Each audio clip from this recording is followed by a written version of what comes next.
ദരിദ്രനെ അവിടുന്ന് ധൂളിയിൽ നിന്ന് ഉയർത്തുന്നു, അഗതിയെ കുപ്പയിൽ നിന്ന് സമുദ്ധരിക്കുന്നു. അങ്ങനെ പ്രഭുക്കന്മാരോടൊപ്പം ഇരുത്തി ഉന്നത സ്ഥാനങ്ങൾക്ക് അവകാശികൾ ആക്കുന്നു.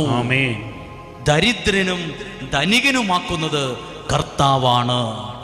എന്നെ കേൾക്കുന്ന ഈ സ്വരം നിങ്ങൾ ശ്രദ്ധിക്കുന്നുണ്ടെങ്കിൽ നിങ്ങളോടും നിങ്ങളുടെ കുടുംബത്തോടുമാണ് ഈ വചനം പറയുന്നത്.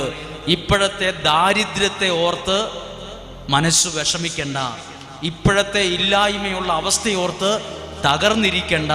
നിന്നെ ഉയർത്താൻ, നിന്നെ സമുദ്ധരിക്കാൻ, നിന്നെ വളർത്താൻ സ്വർഗത്തിലെ ദൈവം ഇന്നും തയ്യാറാണ്. ആ ദൈവം ഇന്നും സർവശക്തനാണ്. ആ ദൈവം ഇന്നും അസാധ്യങ്ങളെ സാധ്യമാക്കി തരുന്ന അത്ഭുതങ്ങളുടെ രാജാവാണ് എന്ന് പറഞ്ഞ് ഹല്ലേലൂയ.